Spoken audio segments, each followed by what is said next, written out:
Alright guys, मैंने venom the last dance movie देख चुका हूँ बहुत टाइम पहले ही। तो आज मैं इस वीडियो में उस पूरी मूवी को एक्सप्लेन करने वाला हूँ। चलिए बिना किसी देखे इस वीडियो को शुरू करते हैं।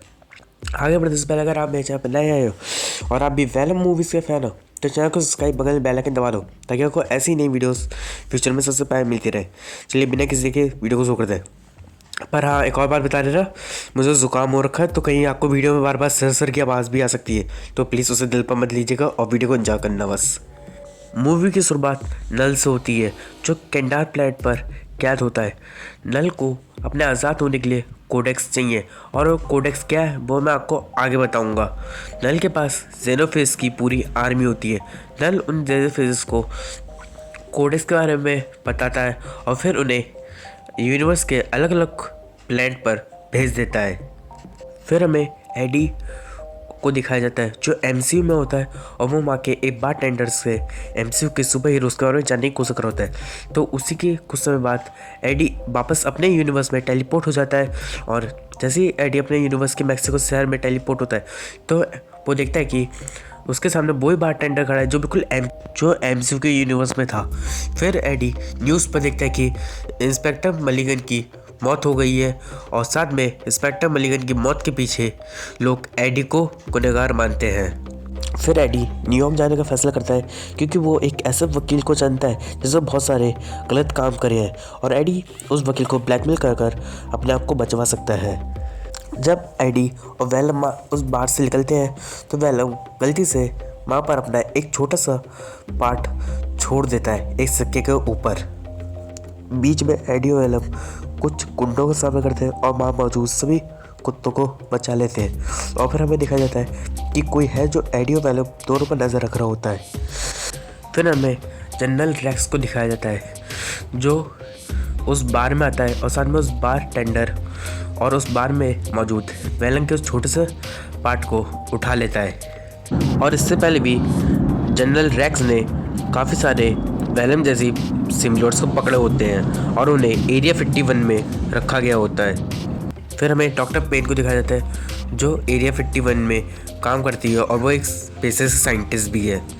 डॉक्टर पेन और जनरल रैक्स एरिया 51 में आते हैं और वो वहाँ पर मौजूद मलिगन से मिलते हैं जो अभी मरा नहीं था, पूरी तरीके से ज़िंदा था, क्योंकि वेलम 2 लेजेंडरी कार्वेज की एंडिंग में मलिगन के अंदर भी एक सिम्बियोट चला जाता है पर उस सिम्बियोट ने मलिगन को अधमरी हालत में छोड़ दिया और डॉक्टर पेन और बाकी लोगों ने मलिगन की जान बचाने के लिए उसके अंदर दूसरा सिम्बियोट डाल दिया और वो सिम्बियोट और मलिगन के बीच में एक अच्छा सा बॉन्ड बन गया।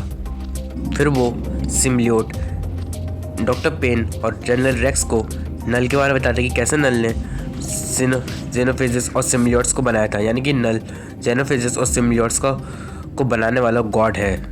पर तभी सभी सिम्बियोट्स ने नल के खिलाफ बगावत करी और उसे कैंडार प्लैनेट पर कैद कर दिया हमेशा के लिए। पर जेनोफेजेस के पास ज़्यादा दिमाग नहीं था, इसलिए वो हमेशा नल के वफादार रहे और नल को अपने आज़ाद होने के लिए कोडेक्स चाहिए। और कोडेक्स तभी बनता है जब कोई सिम्बियोट अपने मरे हुए होस्ट को वापस ज़िंदा कर दे और कोडेक्स एडी और वेलम के पास है, इसीलिए उनमें से कोई अगर एक मर जाए तो कोडेक्स भी ख़त्म हो जाएगा। और जनरल रैक्स इसीलिए वेलम और एडी को मारने के लिए उनके पीछे पड़ा हुआ है। साथ में सिम्बियोट ये बताता है कि नल सभी सिम्बियोट्स को मारकर पूरे यूनिवर्स पर कब्जा करने की ताकत में है और अगर उन्हें रोकना है, नल को रोकना है, तो किसी भी तरह कोडेक्स को ख़त्म करना होगा। फिर हमें एडी और वेलम को दिखाया जाता है जो न्यूयॉर्क जा रहे होते हैं एक प्लेन पर लटक कर, क्योंकि उनके पास टिकट होती नहीं है, ऊपर से उन्हें पुलिस से भी बचना होता है, तो प्लेन पर लटक कर जाएंगे और किससे जाएंगे। और तभी उसी प्लेन पर जेनोफेस भी आकर हमला कर देती है, पर एडी और वेलम किस तरह उस जेनोफेस को प्लेन के पंखे में फंसा कर वहाँ से निकल जाते हैं। पर जेनोफेस के टुकड़े टुकड़े हो जाते हैं प्लेन से कटने के बावजूद भी वो वापस अपने आप को जोड़कर पहले जैसा कर लेती है। वेलम एडी को जेनोफेस, नल और कोडेक्स के बारे में बताता है और ये भी बताता है कि नल ने कोडेक्स को पाने के लिए जेनोफेस की आर्मी को पूरे यूनिवर्स में फैला दिया हर जगह। और साथ में जेनोफेस कोडेक्स को तभी देख पाएगी जब वेलम एडी की बॉडी को पूरी तरीके से कवर कर लेगा। एडी को जल्द से जल्द न्यूयॉर्क पहुंचना था, इसलिए वेलम एक घोड़े को अपना होस्ट बनाता है और वेलम फिर एडी को अपनी पीठ पर बिठाकर थोड़ी दूर तक लेकर जाता है। पर तभी एरिया 51 के आर्मी वाले इन लोगों पर हमला कर देते हैं।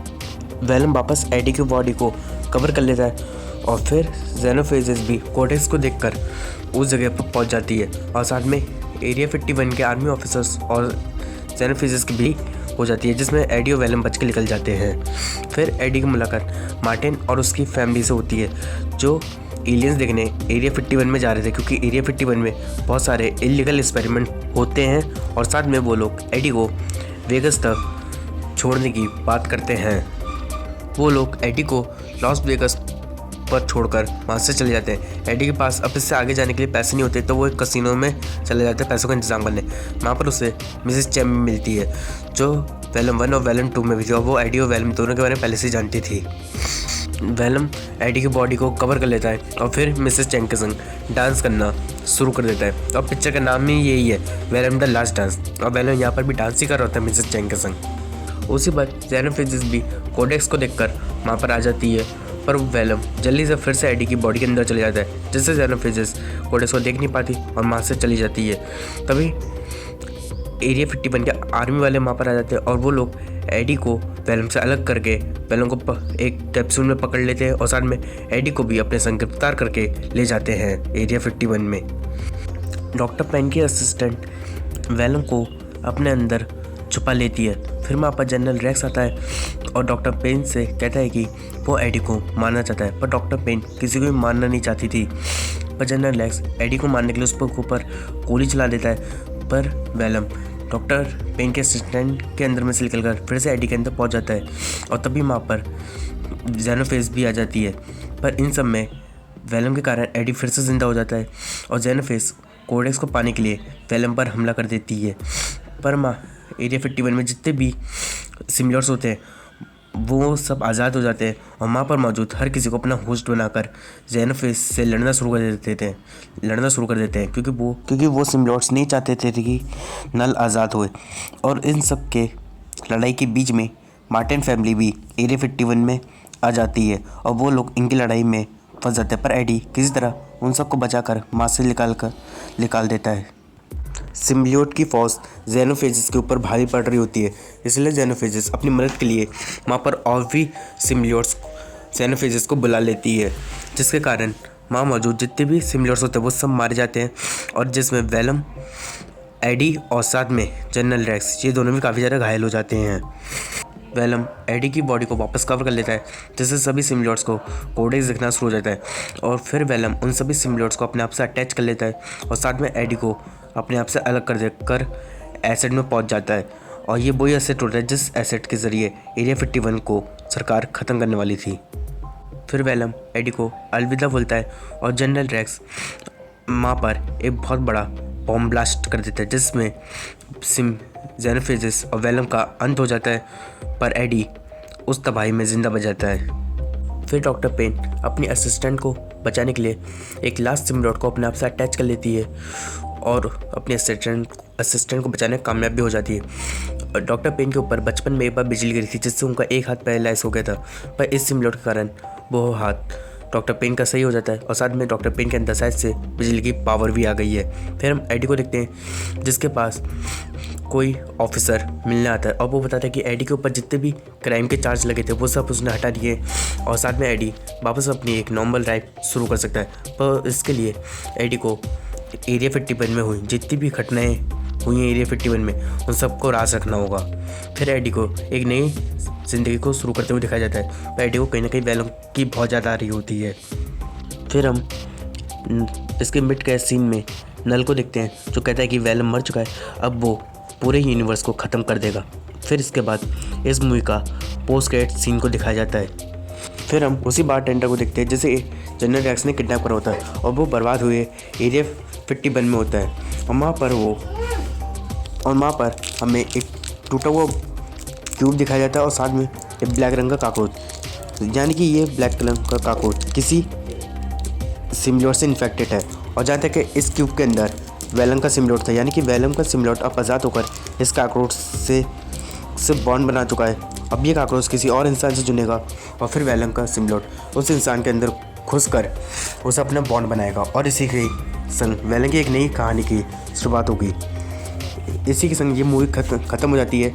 और राइट गाइस, अगर आपको ये वीडियो अच्छा लगा है तो वीडियो को लाइक करो, चैनल पर नए तो चैनल को सब्सक्राइब करो, बगल में बेल आइकन दबाओ। मैं मिलता हूं आपसे अगली वीडियो में, तब तक के लिए bye bye, thank you for watching.